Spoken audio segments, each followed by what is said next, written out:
बिस्मिल्लाहिर्रहमानिर्रहीम। अस्सलाम वालेकुम दोस्तों, welcome to my YouTube channel medicine knowledge factory. उम्मीद करता हूँ कि सब दोस्त खैरियत से होंगे।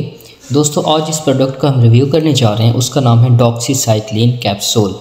आज हम इसके बारे में, इसकी कंपोजिशन, इसके यूजेस और साइड इफ़ेक्ट की बात करेंगे।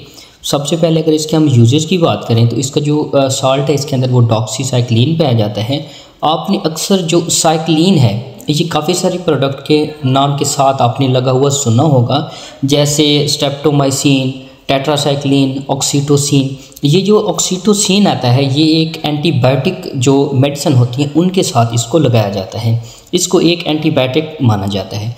अगर हम इसके यूजेस की बात करें तो ये अक्सर जो है ना कैंसर वगैरह के लिए इस्तेमाल कर सकते हैं। जितने भी स्किन इन्फेक्शन होती हैं अक्सर डॉक्टर जो है ना वो ज़्यादातर औरतों को रिकमेंडेड करते हैं जिनके स्किन पर इन्फेक्शन हो जाते हैं, जैसे दाने, दाग, धब्बे, उनके लिए ये ज़्यादातर रिकमेंडेड करते हैं। और चेस्ट इन्फेक्शन जितने भी होते हैं, छाती के इन्फेक्शन जैसे रेशिया वगैरह के, इस तरह के जितने भी इन्फेक्शन वगैरह हो जाते हैं फेफड़ों के अंदर, उनके लिए भी हम इसको इस्तेमाल कर सकते हैं। उसके लिए डेंटल इन्फेक्शन जो होते हैं, हमारे दांतों के अंदर सोजिश जो भी होती है, बाज़ का फूल जाती हैं साइडें, उसके लिए भी हम इसको इस्तेमाल कर सकते हैं। उसके बाद हम जो हमारे सेक्शुअल जो पार्ट्स हैं उनके अंदर जो हमारे इन्फेक्शन वगैरह होती हैं उनके लिए हम इसको इस्तेमाल कर सकते हैं। अगर आप ऐसी जगह पर जाते हैं जहाँ पर आपको मलेरिया की शिकायत हो जाती है तो आप इसको एज आ मलेरिया के बुखार के तौर पर भी इसको हम इस्तेमाल कर सकते हैं।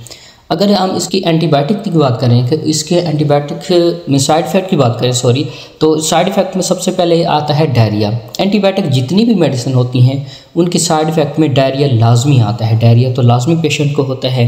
उसके बाद मैदे में अल्सर होती है, मैदे में जलन, दर्द भी होना शुरू हो जाता है और अल्सर वगैरह का भी खतरा होता है। उसके बाद हेड एच होता है, जैसा कि सर में दर्द होना शुरू हो जाता है। बाज़ मरीज़ों में उल्टी वगैरह, मतली, ऐसी शिकायत भी मिलती हैं। अक्सर जो है ना डॉक्सीसाइक्लिन इसके साइड इफ़ेक्ट ज़्यादातर नहीं होते, ये अच्छे ही रिज़ल्ट देता है।